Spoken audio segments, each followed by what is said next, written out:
भगवान श्री कृष्ण कहते हैं कि जो मनुष्य गीता के इस रहस्यमयी श्लोकों को सुनते हैं वह मनुष्य मुझे अत्यधिक प्रिय है, इसलिए आज के इस गीता सार को ध्यान पूर्वक जरूर सुने। नंबर 21। भगवान श्री कृष्ण कहते हैं, आत्मा को कोई शस्त्र काट नहीं सकता और ना ही किसी प्रकार की अग्नि उसे जला सकती है। जल उसे गीला नहीं कर सकता और ना ही हवा इसे सुखा सकती है। नंबर 20। अधिकांश दुख सिर्फ चिंता से ही उत्पन्न होते हैं, किसी अन्य कारण से नहीं। यह बात जानने वाले व्यक्ति चिंता से दूर होकर संपूर्ण इच्छाओं से मुक्त हो जाता है। नंबर 19। श्री कृष्ण समझाते हैं, केवल कर्म करना ही हमारे हाथ में है, कर्म द्वारा मिलने वाला फल हमारे हाथ में नहीं है, इसलिए निस्वार्थ होकर सिर्फ अच्छे कर्म करने पर ही ध्यान देना चाहिए। नंबर 18। कोई भी मनुष्य किसी भी समय में बिना कर्म किए नहीं रह सकता, क्योंकि प्रकृति की रचना अनुसार प्रत्येक मनुष्य हर क्षण में कर्म करने के लिए बंधे हैं। नंबर 17। हमारे जीवन में सुख तथा दुख का अनुभव क्षण भंगुर है, अर्थात कुछ ही समय के लिए रहता है।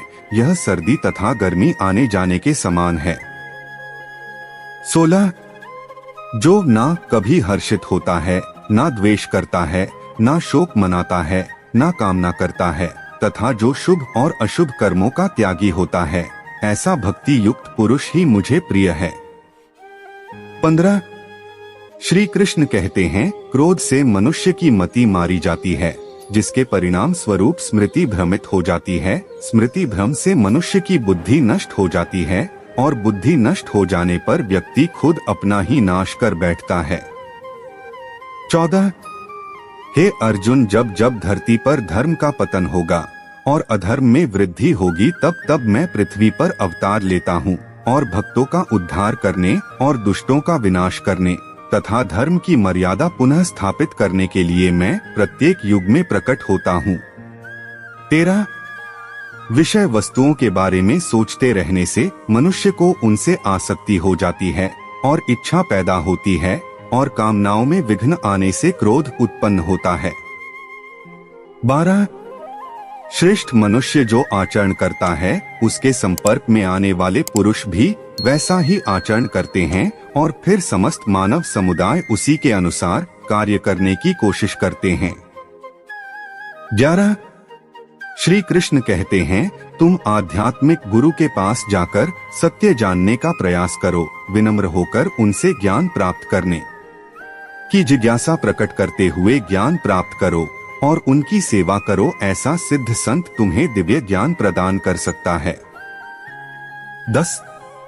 हे अर्जुन, जो आलस करते हैं उन्हें विद्या नहीं मिलती, जिनके पास विद्या नहीं होती वह धन नहीं कमा सकते हैं, और जो निर्धन होते हैं उनके मित्र नहीं होते और मित्र के बिना सुख की प्राप्ति नहीं होती।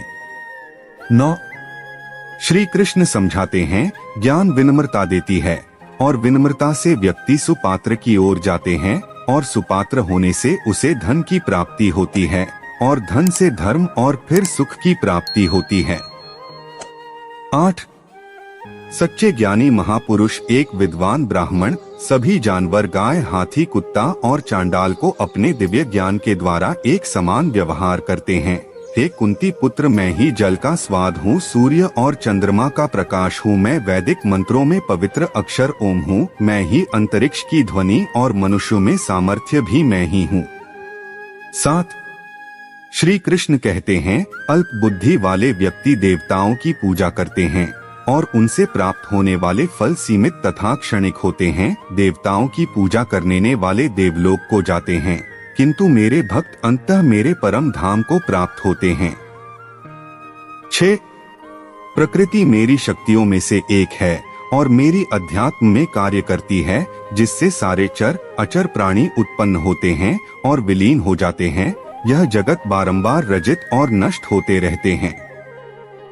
5। श्री कृष्ण कहते हैं, जो भक्त मेरे लिए प्रेम से पत्र, पुष्प, फल और जल अर्पित करता है, उस भक्त का प्रेम पूर्वक अर्पित किया हुआ पुष्प मैं सगुण रूप से प्रकट होकर प्रेम पूर्वक स्वीकार करता हूँ।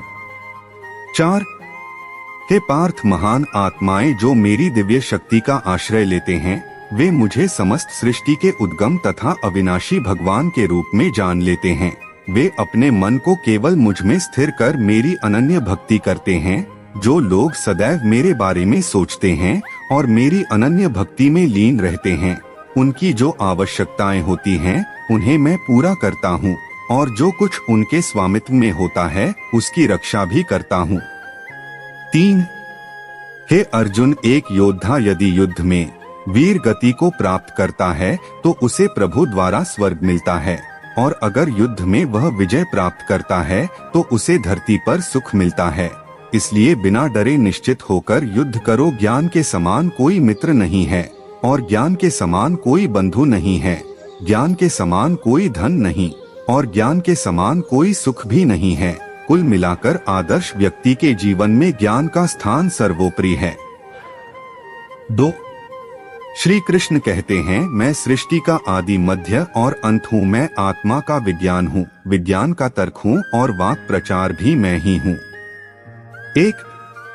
हे अर्जुन, सभी प्रकार के धर्मों का परित्याग करो और केवल मेरी शरण ग्रहण करो। मैं तुम्हें समस्त पाप कर्मों की प्रतिक्रियाओं से मुक्त कर दूंगा।